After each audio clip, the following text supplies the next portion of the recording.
we'll map the body attitudes. We'll use blue for the single unit hunter style in North Eurasia and round the primitive Pacific. And we'll use orange for the multi-unit gardener style of Africa, South Asia, and Polynesia.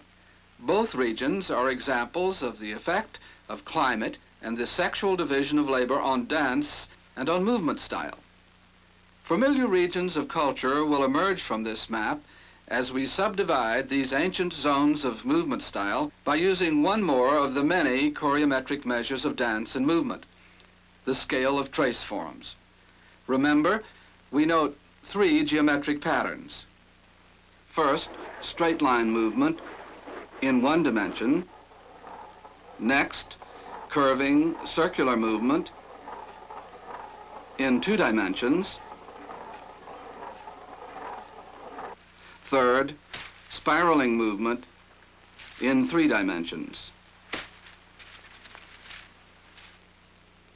Of these 3 types, one-dimensional movement is the major case in the Circum-Pacific.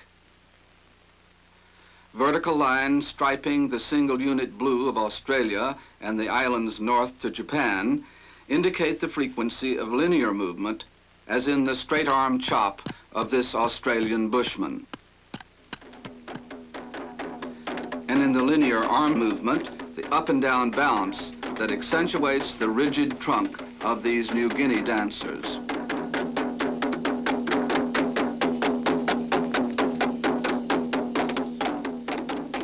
The same design of vertical lines on a blue background represents the main pattern we found in Siberian dancing, such as in this Yakut processional.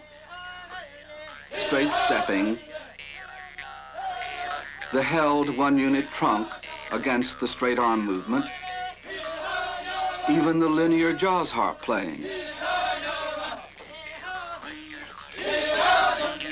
In all respects, these Yakut dancers conform to the linear solid trunk style, presumably brought into America long ago by Siberian migrants, thus shaping the dances of the first Americans to this ancient model, seen here in the square body attitude and the vigorous straight movement of an Eskimo hunter.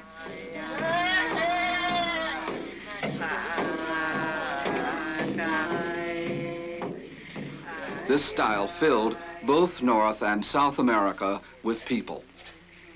For example, among these Orinoco Valley Indians, the Siberian processional comes alive again in a ritual dance of solid trunk and linear movement.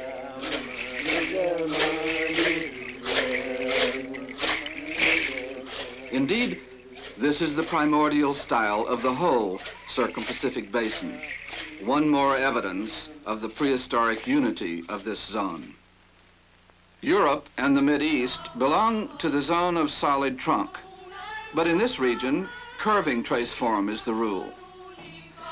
Curving movement combines with the blue of solid trunk to give Europe and Mideast a distinctive pattern,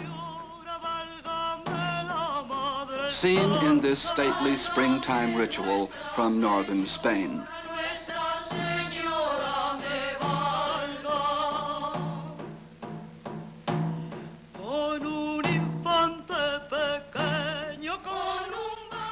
In orange multi-unit Africa, rounded forms such as these Bantu girls employ produce another pattern, multi-unit combined with curving.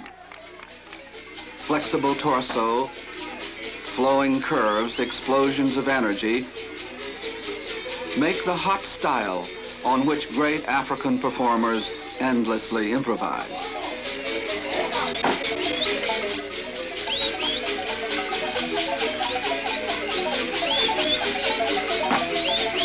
You see it in this Chopi ballet. And again in the dances of Black America, from Harlem to Rio. The Maritime Pacific is also a red multi-unit zone, where curving two-dimensional movement is the dominant trace form. Typically, these hip-rocking Gilbertese women use curving arm gestures. a combination seen again in the fluid, playful, erotic style of the modern Polynesian hula.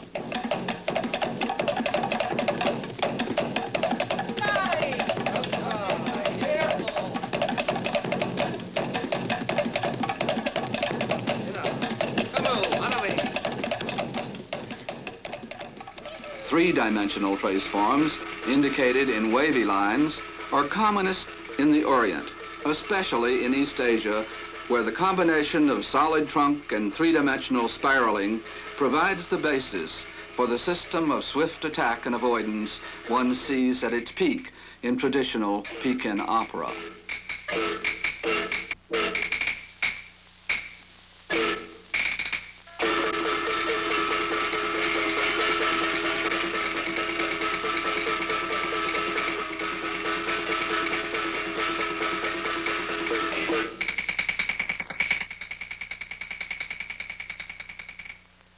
The wavy lines also point to the importance of three-dimensionality in South Asia and in Indonesia. Spiraling hand play, rolling eyes, looping arms combine with a mobile torso to create the subtly ornamented dance forms one finds in India, in Java, and in Bali.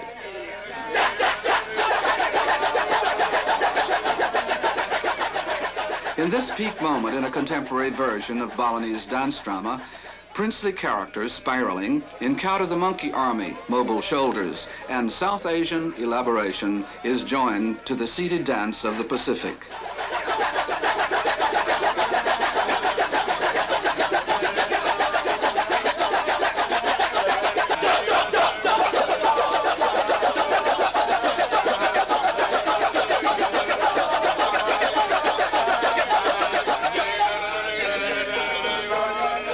Thus, two choreometric measures of easily observed aspects of behavior bring order to the kaleidoscope of dance and culture. Each region of dance has a distinctive movement pattern that feeds back to a major cultural tradition.